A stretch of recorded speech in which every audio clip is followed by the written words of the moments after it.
Ever since I was a wee kid, I've been obsessed with Disney. As an adult, that obsession has only gotten stronger.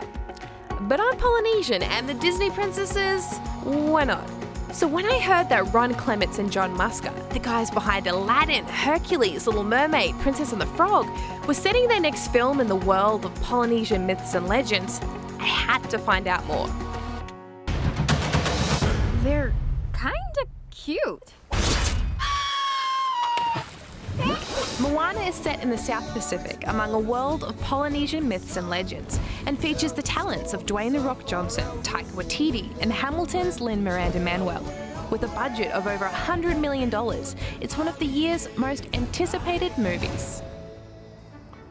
So we're here in LA at Walt Disney Studios, which is where they've made every Disney movie from The Jungle Book right through to Frozen, and I'm trying to do my best not to freak out. I'm kind of failing.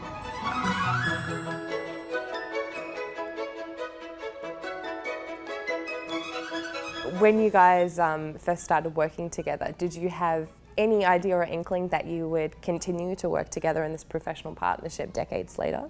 It started in 1974, January 1974. Yeah. So that's almost 43 years.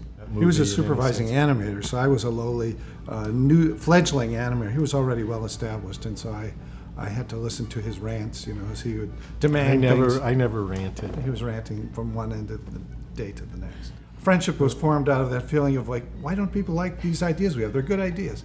And that led ultimately, Ron pitched The Little Mermaid. Oh my gosh. Oh my gosh. Turned out fine. Yeah, what happened in that movie? It involved a mermaid, I remember that, a little crab, right? But there was a period of time when people sort of thought that Disney animation and particularly animated features were coming to an end.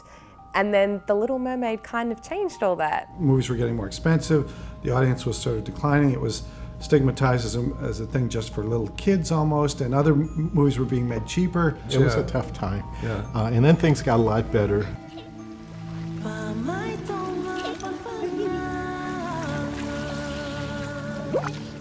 Moana's world of Polynesia is made up of over 1,000 islands spread all across the Central and South Pacific Ocean. To make sure they were accurately portraying the entire region, Disney consulted dozens of experts on Polynesian culture to approve or axe aspects of the movie. So we're at Tahunga, which is the location where Moana was created, from story right through to concept art to the FX team, who are putting the finishing touches on the film right now.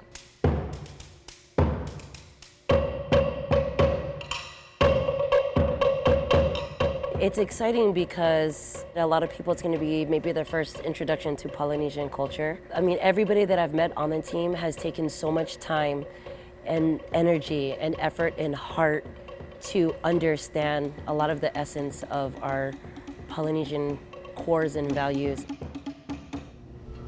Part of my ancestry comes from Samoa. And so for me, I had to go back to Samoa when I was working on this film. I took my whole family on our own kind of time and dime to kind of just immerse ourselves and feel the culture. Just took lots of notes, lots of drawings. This is my grandfather's tapa. It's 14 feet long, it's huge, it was gorgeous. And so I decided to try to sneak it in the movie in a couple places. Samoa is in my blood, and to tell a story inspired by the South Pacific is truly a great honor. Now, there was some criticism around the character of Maui, who's voiced by Dwayne "The Rock" Johnson, of course, about the physicality adhering to cultural stereotypes and things like that. How do you guys respond to that kind of feedback? I think our conception early on was if he was going to do these superheroic things, if he literally was going to pull an island up from the sea and, you know, this is super strength, he should look, in our minds, like a superhero. He should be built solidly and powerfully, and that was our intention. Massive, bigger-than-life character. Yeah. And there again, Dwayne Johnson as the sort of embodiment of that. I mean, he's The Rock. He's The Rock. He is sort of a walking demigod himself. It's a lot farther down than it looks. And so I boarded this sequence where she walks in there, and it took about maybe a week to 2 weeks. Typically for live action, a writer would go off for 2 or 3 months and write the whole script and come back and say, here's the whole script. We don't do that here.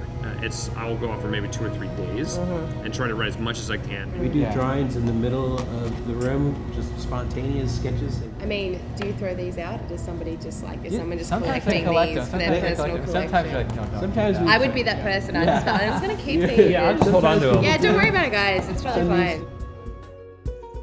And you guys gave us the first African-American Disney princess and Princess Tiana, and now you're giving us Moana and a Polynesian story.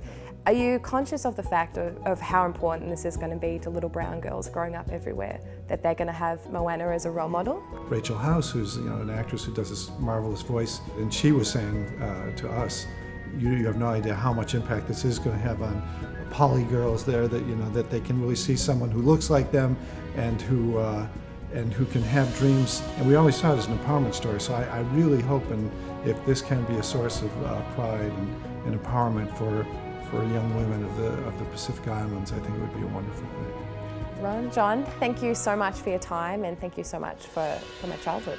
Yes. You're welcome. You turned You're out very welcome. well, so I think we'll take credit.